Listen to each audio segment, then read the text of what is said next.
Bienvenue sur Microsoft TechNet dans la série des e-démonstrations baptisée Premier pas avec Windows Server 2008 R2. Aujourd'hui, dans cette démonstration, nous allons voir comment faire de la restriction sur l'usage des applications avec App Locker. Petit rappel, la série des e-démonstrations Premier pas avec Windows Server 2008 R2 a pour objectif de vous aider à découvrir de manière progressive les nouvelles fonctions disponibles dans Windows Server 2008 R2 et Windows 7. Windows 7 dans les scénarios d'entreprise, bien entendu. Le tout, au travers de la construction d'une maquette d'évaluation, maquette qui, dans ma démonstration, est relativement simple, vu qu'elle est composée de deux machines. La première est un contrôleur de domaine Active Directory qui s'appelle LH01R2, et puis ma deuxième machine est un poste client Windows 7 Entreprise qui s'appelle Dell-D820.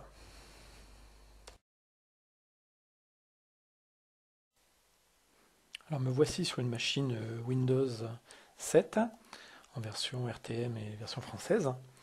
Et puis sur cette machine, j'ai installé les outils d'administration, donc les RSAT, permettant d'avoir tous les outils pour administrer à distance un serveur. Et donc ici, ce qu'on va faire, c'est qu'on va créer une stratégie de groupe pour App Locker. Et puis cette stratégie, on va l'appliquer uniquement sur un poste qui est ce poste de test. Dans un premier temps, je vais prendre la console Active Directory. Je vais créer ici un groupe de machines. Donc c'est un groupe de sécurité qu'on va appeler par exemple portable App Locker. Donc, ce sera les machines portables sur lesquelles j'aurai une GPO pour App Locker. Donc je vais mettre ma machine actuelle à l'intérieur.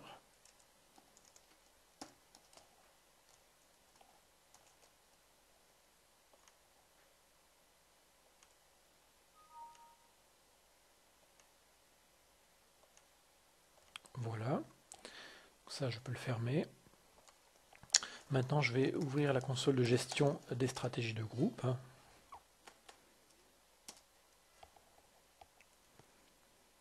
Je vais venir ici créer une nouvelle stratégie. Donc on va l'appeler GPO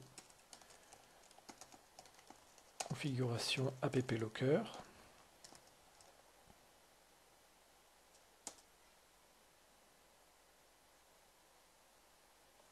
Voilà. Je vais tout de suite ici faire une modification du filtrage de sécurité et dire que cette GPO ne concerne que le groupe des portables App Locker. Voilà, donc ça ne s'appliquera que sur les machines faisant partie de ce groupe de sécurité.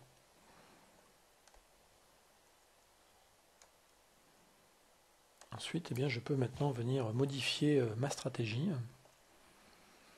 Donc je le rappelle, App Locker a pour objectif de limiter l'exécution des programmes sur le poste. Donc il est possible d'autoriser uniquement certains programmes, voire de bloquer d'autres programmes, le tout par rapport à différents mécanismes tels que des signatures par exemple, ou alors en utilisant des hashes, donc des condensés des fichiers concernés.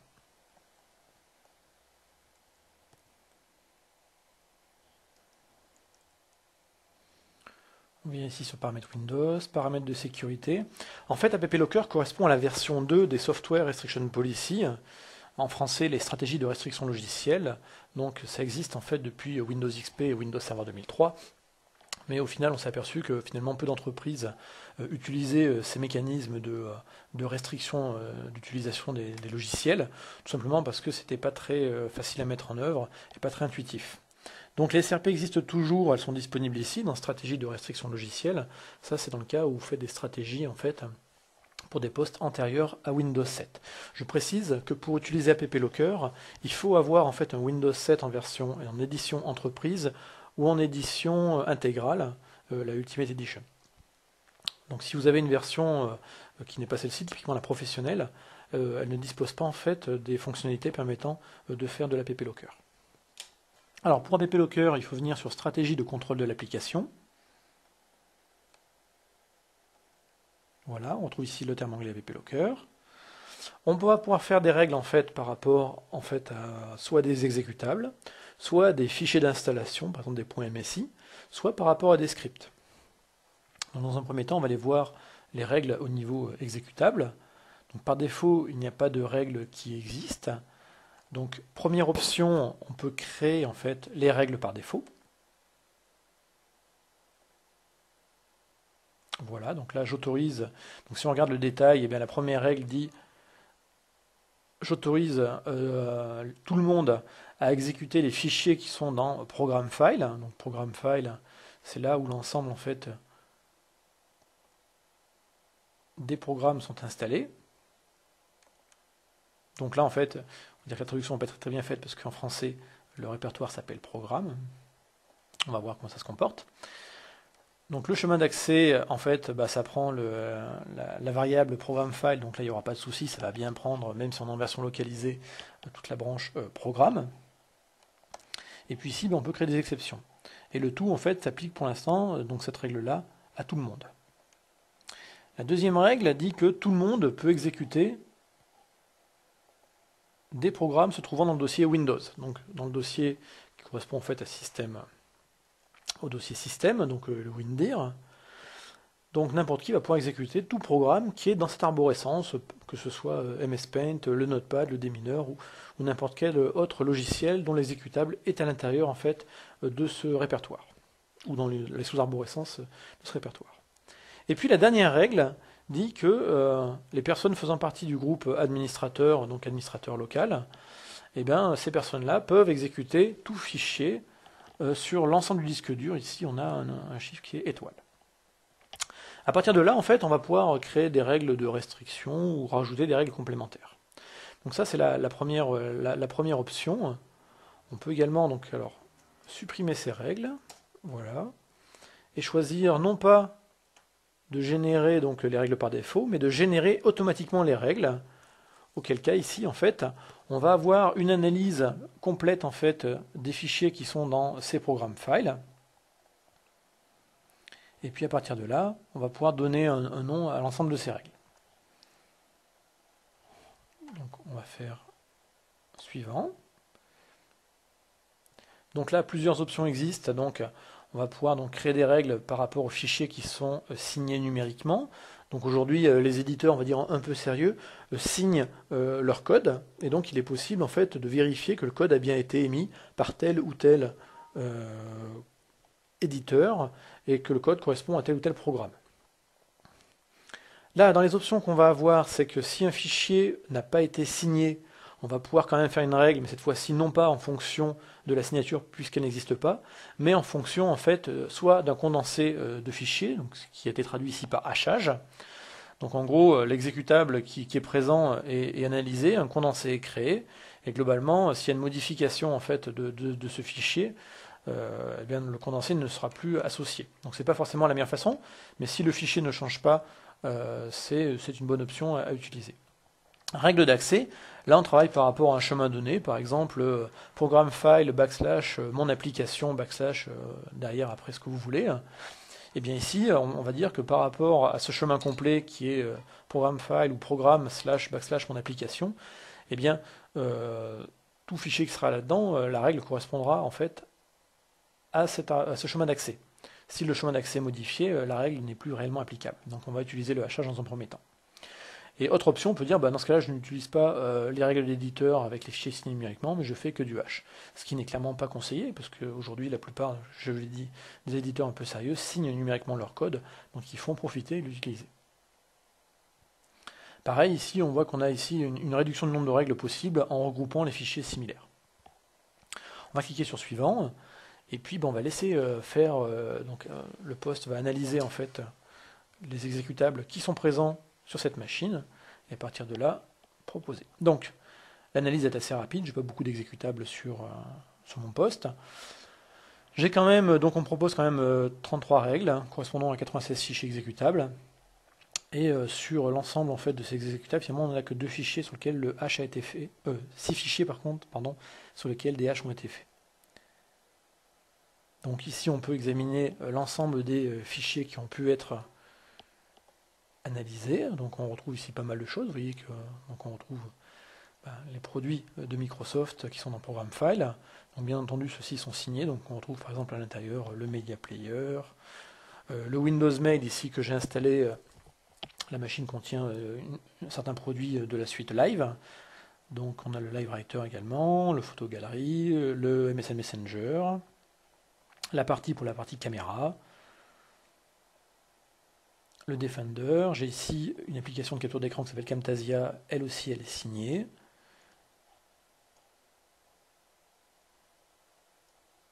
Voilà, donc on a une certaine liste. On a également ici, j'avais installé l'Acrobat Reader. Eh bien, il est également signé. Donc, parfait. Vous voyez qu'on peut d'ailleurs faire des recherches ici si on souhaite chercher quelque chose de particulier. Par exemple, si je recherche Adobe, eh bien, je retrouve la liste ici.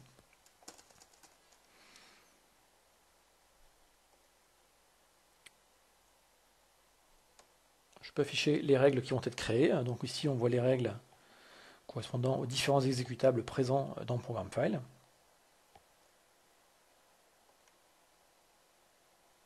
Et je n'ai plus qu'à cliquer sur Créer. Donc ici, on précise que la liste des règles ne contient pas les règles par défaut. Donc il est également, donc les règles par défaut, je le rappelle, c'est l'administrateur peut exécuter n'importe quel exécutable sur l'ensemble des disques durs. Les utilisateurs standards peuvent exécuter des programmes dans Program File et dans tout ce qui est Windows. Donc voulez-vous créer les règles par défaut? On me le propose quand même. Je peux dire oui, puis éventuellement après je peux réaffiner. Voilà, là ici j'ai créé de manière très très rapide un ensemble de règles par rapport en fait à tous les programmes qui ont pu être exécutés en fait sur ce poste. Après, à vous de faire derrière soit des autorisations, soit des restrictions. Par exemple, je peux me dire, bon, ça c'est un poste standard tel que j'ai pu le détecter chez l'ensemble de mes utilisateurs. J'ai pas envie que mes utilisateurs utilisent Live Messenger. Eh bien, rien ne m'empêche ici de changer la règle et de dire, eh bien, Live Messenger ne sera non pas une application qui va être autorisée, mais une application bloquée, tout simplement parce que je fournis par exemple une solution entreprise telle que OCS à la place d'une solution entre guillemets grand public de messagerie instantanée.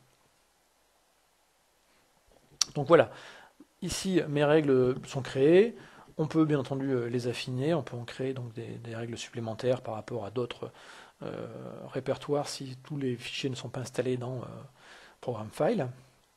Maintenant, il faut savoir que le programme, que le mécanisme app locker nécessite un service. Donc ce service doit être démarré sur le poste client. Donc il est présent donc sur les postes clients Windows 7 uniquement.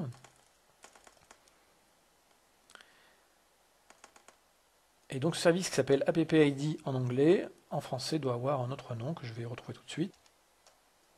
Voilà. Le service s'appelle donc identité de l'application, donc AppID en anglais. Ce service, je vais définir dans ma stratégie qu'il doit être en mode automatique.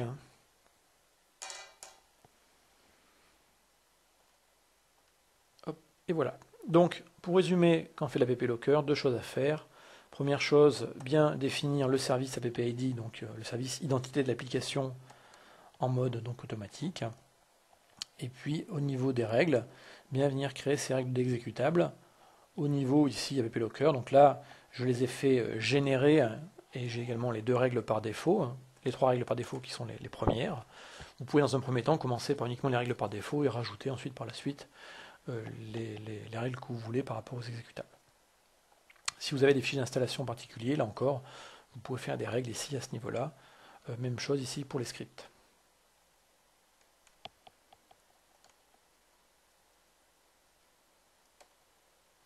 Maintenant, il ne reste plus qu'à tester en fait la règle. Donc,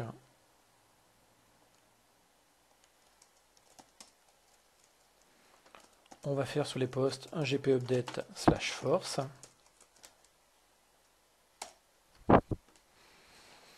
Pour également redémarrer la machine pour la prise en compte de l'ensemble des paramètres.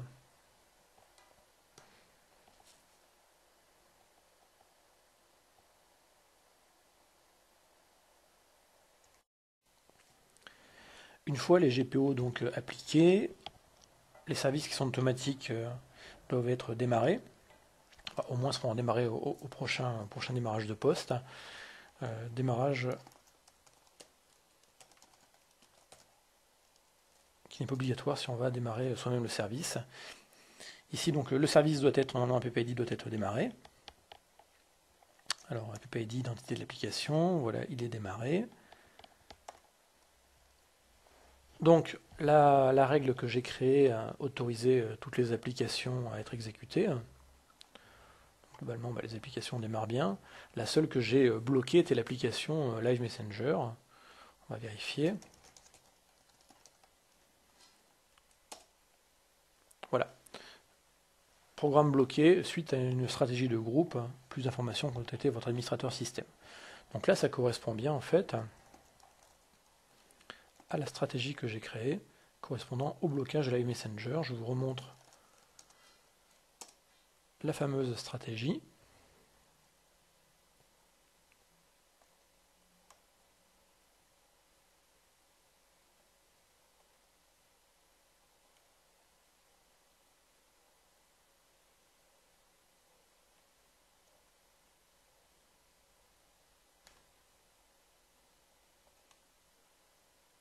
Paramètres de sécurité, stratégie de contrôle de l'application.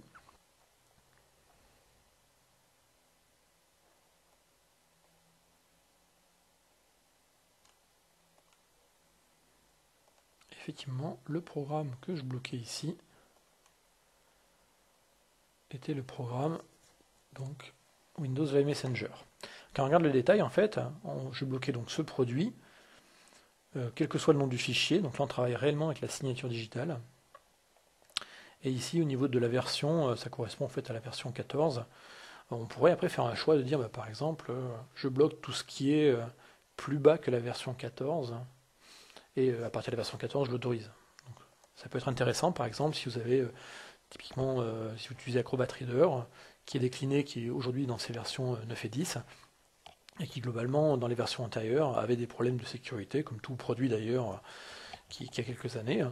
Donc si vous souhaitez plus en fait que les utilisateurs puissent installer des versions potentiellement qui peuvent apporter des risques, eh bien vous pouvez tout à fait faire une signature de blocage liée par exemple à Acrobat Reader et limiter en fait le tout à l'exécution uniquement aux dernières versions, c'est-à-dire les moins risquées. Bien entendu, il est possible sur des règles de faire des exceptions par rapport à un éditeur par exemple ou autre.